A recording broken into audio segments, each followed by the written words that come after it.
दोस्तों, इससे पहले हमने वीडियो पर बात की थी कि परमाणु संख्या और द्रव्यमान संख्या क्या होती है।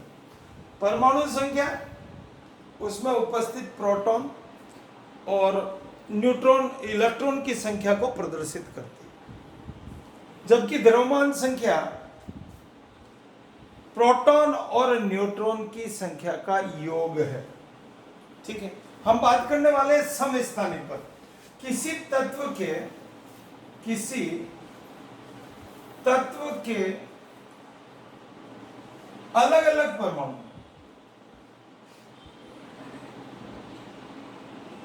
जिनकी द्रव्यमान संख्या, अभी हमने बात कर ली द्रव्यमान संख्या क्या होती है। द्रव्यमान संख्या भिन्न हो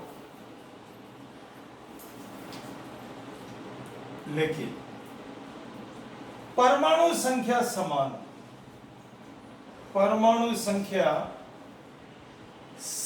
हो, उसे हम कहते हैं समस्थानिक। परमाणु संख्या समान हो, फिर समझो समस्थानिक क्या हो गया? किसी एक ही तत्व के अलग अलग परमाणु में जिनकी द्रव्यमान संख्या का अभिप्राय प्रोटॉन और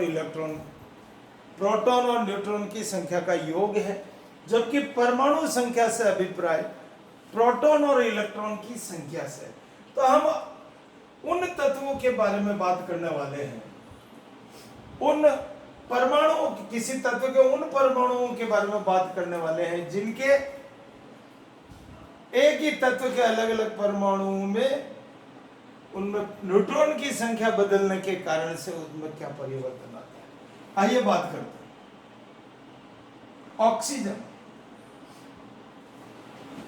अभी अपन ने लिखना सीखा था, ये प्रतीक है ऑक्सीजन का, ये परमाणु संख्या है, ये द्रव्यमान संख्या 8O17 8O18। अब ये मैंने लिख दिया, इसका मतलब क्या निकला उसको समझना। प्रोटॉन, इलेक्ट्रॉन और न्यूट्रॉन, मैं तीनों कंडीशन में प्रोटॉन, इलेक्ट्रॉन और न्यूट्रॉन पे बात करने वाला हूं। इसमें 8 प्रोटॉन है, 8 ही इलेक्ट्रॉन है और 8 ही न्यूट्रॉन है। इसका अभिप्राय यह हुआ कि पहली स्थिति में 8O16 में प्रोटॉन, इलेक्ट्रॉन और न्यूट्रॉन की संख्या समान। दूसरी स्थिति में प्रोटॉन आपका 8 है, इलेक्ट्रॉन आपका 8 है, लेकिन न्यूट्रॉन 9 हो गया। फिर प्रोटॉन 8 है, इलेक्ट्रॉन 8 है, न्यूट्रॉन आपका 10 हो गया। कैसे हो गया समझे? यहां पर क्योंकि परमाणु संख्या समान आ रही है 8 8, हर एक में देखिए 8 8 परमाणु संख्या समान आ रही, लेकिन द्रव्यमान संख्या प्रोटॉन और न्यूट्रॉन की जो टोटल है यहाँ 16 हो रहा है या 17 हो रहा है। कारण क्योंकि यहाँ पर न्यूट्रॉनों की संख्या बदल रही है। इसे ही उस तत्व का समस्थानिक कहते हैं। एक उदाहरण और देखें, 17Cl35, वैसे 33.5 होता है, लेकिन इसको राउंड फिगर में ऐसा ही लिखा जाता है। यह क्लोरीन के समस्थानिक है। Proton 17, electron 17, proton 17, electron 17, neutron 18। एक न्यूट्रॉन यहां पर बढ़ गया, प्रोटॉन 17, इलेक्ट्रॉन 17, न्यूट्रॉन यहां पर देखो दोनों में अंतर कितना आ रहा है? 2 का। इसका मतलब कितना अंतर आ गया? 20 हो गया। 37 75। एक और देखेंगे, हाइड्रोजन का समस्थानिक 1H1 1H2 1H3। Hydrogen, deuterium and tritium, इसके अंदर electron 1, proton 1, neutron 1। Electron proton हमेशा समान, न्यूट्रॉन बढ़ गया, 1 से बढ़ गया। इलेक्ट्रॉन एक, प्रोटॉन एक, न्यूट्रॉन हो गए 3। यहां एक न्यूट्रॉन की संख्या, यही कहलाता है समस्थानिक।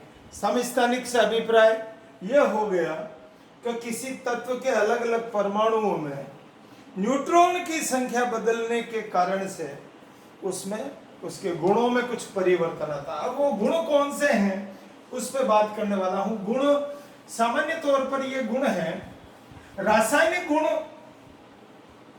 समान रहते हैं। इनमें क्या होता है, रासायनिक गुण, केमिकल जो चेंजेज होते हैं वो सेम रहते हैं, रासायनिक गुण समान रहते हैं। लेकिन इसमें क्या होता है, भौतिक गुण।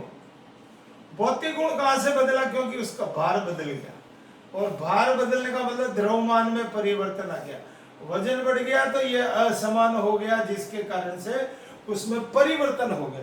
और इसका उपयोग कहां कहां करते हैं, बहुत सी जगह उपयोग होता है इसका। समस्थानिक का उपयोग, समस्थानिक का बीमारियों में होता है। सबसे पहले कैंसर के इलाज में होता है, कैंसर के इलाज में, कैंसर के इलाज में कोबाल्ट। घेंगा रोग होता है गले में, आयोडीन का उपयोग होता है घेंगे रोग के लिए। आयोडीन, आयोडीन के समस्थानिक, कोबाल्ट का समस्थानिक कैंसर के लिए। फिर पौधों में वृद्धि के लिए जिब्रेलिन, ऑक्सेलिन, वृद्धि के लिए, पौधों में रोगों से बचाव के लिए, रोगों से बचाव। और पांचवा सबसे महत्वपूर्ण जो इसका उपयोग है, यूरेनियम का जो समस्थानिक होता है, यूरेनियम, यूरेनियम का समस्थानिक का उपयोग परमाणु जो रिएक्टर होता है, परमाणु भट्टियां, उसमें उसका फ्यूल के रूप में, ईंधन के रूप में उसका उपयोग होता है। तो आप समस्थानिक को समझते हुए इसके उपयोग को समझें, यह बहुत महत्वपूर्ण है। न्यूट्रॉन की संख्या अलग होने के कारण से इसके भौतिक गुण में परिवर्तन आता है, जबकि रासायनिक गुण में कोई परिवर्तन नहीं आता है। बहुत बहुत धन्यवाद, इसको समझें। वीडियो पसंद आवे लाइक करें, सब्सक्राइब करें। बहुत बहुत धन्यवाद।